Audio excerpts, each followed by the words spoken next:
Terima kasih pemirsa kaum muslimin dan muslimat yang berbahagia dimanapun Anda berada. Anda masih bersama kami di Mutiara Sahur, Damai Indonesiaku, Sahur TV One. Saat sekarang pukul 2:30 dini hari. Itu berarti di wilayah Indonesia Tengah sudah pukul 3:30. Di Papua sudah jam 4:30. Di Ambon sudah jam 4:30. Sudah mau sholat subuh. Udah imsak. Selamat melaksanakan ibadah puasa. Makan ikan tongkol, ikan segala macam, ikan bakar. Aduh, pakai dabu-dabu, luar biasa lah. Ya, di Makassar makan ikan bolu. Udah deh, mantap deh. Kita belum, sebentar lagi kita makan. Kiai tidak terlalu ngiler waktu anak sebut-sebut. Ya, baik, kita Kiai. kesana nanti. Ini Quran terdiri dari 114 surah. Ulama meskipun berbeda tapi umum mengetahui bahwa Quran berisikan 6.666 ayat Al-Quran. Para mufassir menyebutkan 3/4 Ustaz, dari isi Al-Quran menceritakan tentang masalah kemanusiaan dan kebudayaan. Di mana masalah hukumnya? Di mana masalah tauhidnya? Di mana masalah ekonomi, masalah negara, masalah orang merampok, masalah sogok-menyogok, masalah pemerintahan yang zalim dan lain-lain. Di mana letaknya? Kalau kita lihat cuplikan bahasan itu sebenarnya memang benar bahwa Quran itu kan sebuah kitab yang mengatur segala-galanya. Jadi semua isi Quran itu mencakup semua aspek. Ibarat sebuah negara itu tatanannya semua ada dalam Quran. Sempurna. Baik dari sudut hukum, dari sudut perintah-perintah, larangan, bahkan sudut tadi abang sebut sosial budaya pun Quran telah menyebutnya. Bagaimana politik juga, bahkan sampai kepada asiasah, sampai ke asiasah politik pun Quran menyebutnya. Asiasah, Tetapi di sini pada segmen ini saya ingin menceritakan ada firman Allah Subhanahu wa taala dalam Quran berkali-kali tentang bacaan Quran itu. Kalau kita terjemahkan secara harfiah, bahwa bacaan Quran ini kan kita terjemahkan bacaan belaka. Tetapi sesungguhnya kalau kita perhatikan, ada Quran memerintahkan kita untuk membaca dengan tartil. Itu maknanya kalau dalam kehidupan berbangsa bernegara, kalau kita anggap Quran sebagai hukum, berarti kita harus membaca undang-undang negara, aspek-aspek yang yuridis dalam negara harus secara seksama. Tidak boleh menetapkan, harus teliti. Tidak boleh pula para penguasa, apalagi hakim, hukam itu menetapkan dengan terburu-buru. Karena dengan terburu-buru itu akan mengakibatkan terjadinya salah penafsiran dan memutuskan hukum. Apalagi kalau hakim suka-sukanya mau menghukum, mau menjatuhkan hukuman dengan kemauan dan nafsunya karena fulus. Allahu Akbar. Jual ayat, suka-suka. Berbahaya, lebih cilaka. Sangat berbahaya. Tetapi dalam konteks ini, Quran memberi contoh seperti Bismillahirrahmanirrahim dalam surah Al-Muzammil. Warattilil Qur'ana tartila. Bacalah oleh kamu Quran dengan tartil. Tartil ini menurut Ali bin Abi Thalib tajwid. Ma makna tartil? Yani jawidil Quran bitajwida. Mentajwidkan Quran dengan tajwid. Tahqiqul tajwid. Mikhrajatil huruf harus bagus. Jadi ini kan memaknakan kepada kita sebagai berbangsa bernegara harus mengerti hukum. Tidak boleh buru-buru. Kenapa? Karena sungguhnya bacaan yang kita baca, keputusan kita itu akan diperhatikan. Dalam surah Al-Isra dijelaskan, Inna Qur'anal fajri kana masyhuda. Adapun bacaan Quran ketika sholat subuh itu masyhuda, disaksikan. Saksikan di sini bermakna setiap keputusan yang kita ambil atas nama negara, berbangsa, masyhuda, disaksikan efeknya oleh rakyat semuanya. Jadi kalau orang bikin undang-undang tiba-tiba ada pasal atau ayat yang hilang dalam undang-undang, wah ini repot ini. Tidak tartil namanya. Tidak tartil itu. Atau jangan-jangan memang karena fulus sehingga ayat itu harus buang. Kalau Quran tidak bisa begitu, Bang. Sebab Quran dalam surah Al-Waqiah dijelaskan, Innahu laqur'anun karim fi kitabim maknun la yamassuhu illa al-mutahharun. Quran ini bacaan yang mulia. Innahu laqur'anun karim. Benar-benar bacaan yang mulia. Bacaan yang mulia di sini bukan sekedar Allah yang mengatakan, tapi juga Nabi, bahkan jin sendiri pun mengatakan, Inna sami'na Qur'anan ajaba. Kami baru saja mendengar sebuah bacaan yang penuh keagungan di dalamnya. Luar biasa ya Al-Quran kalau begitu ya, sempurna ya.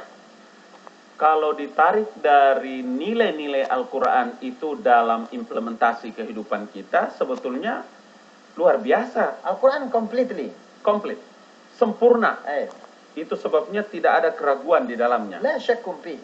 Subhanallah. Jadi kalau orang bisa menggunakan sistem nilai pemerintahan, ekonomi, budaya, sosial dan lain-lain, termasuk politik, dengan sistem nilai dan moral yang begitu tinggi dari Al-Quran, maka dengan sangat gampang janji Allah bisa memenuhi. Lau anna ahlal qura amanu wattaqau la fatahna alaihim barakatim minas samai wal ard. Negeri yang kira-kira begitu. Dua syarat ini syarat yang berat. Sebab syarat amanu wattaqau ini kan asasnya iman. Wattaqau ini kan tunduk.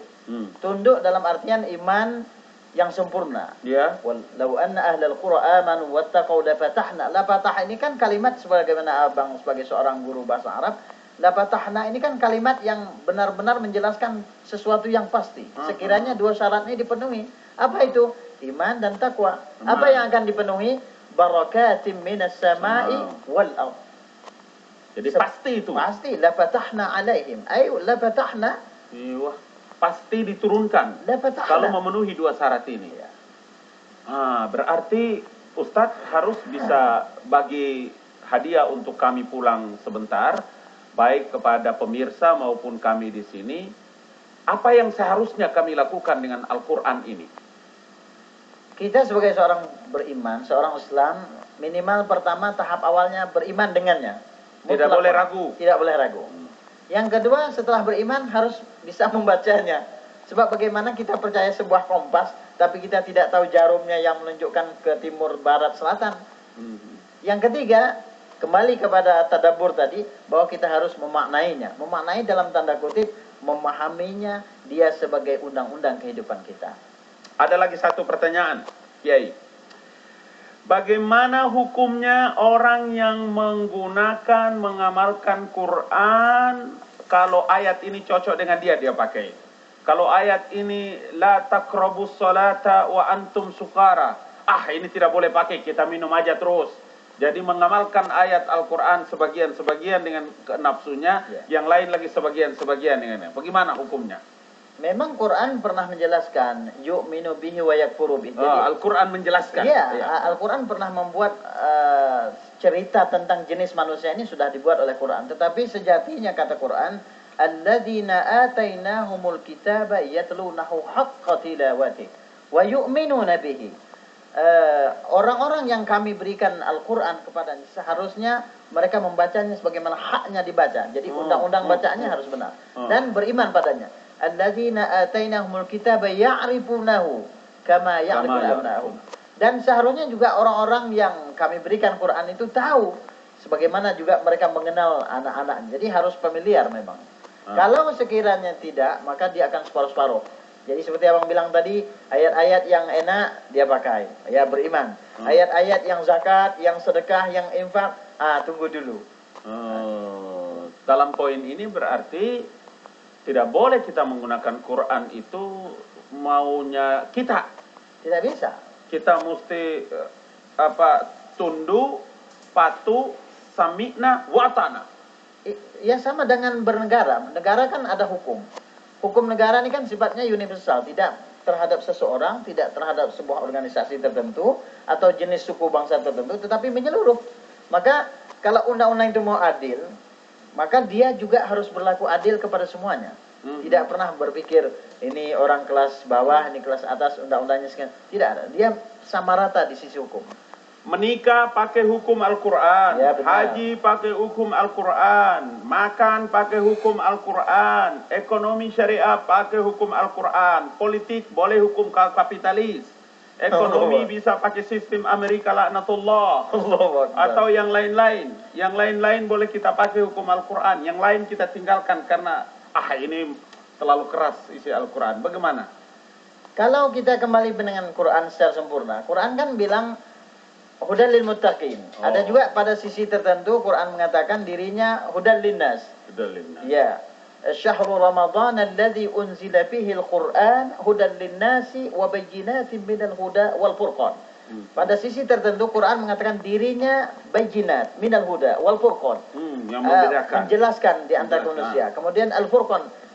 Al-furqan ini adalah pembeda antara hak dan yang batil. Dan Quran berposisi seperti itu, bukan sekedar hudal linnas tapi juga kadang-kadang dia hudal lil muttaqin. Jadi petunjuk secara spesifik untuk orang bertakwa, ada juga secara universal hudal linnas untuk semua manusia. Artinya apa? Semua orang bisa memakai dia sebagai undang-undang. Oke. Pemirsa, dari penjelasan Dr. Abdul Hakim Fauzi, kita harus memberikan satu kesimpulan sementara.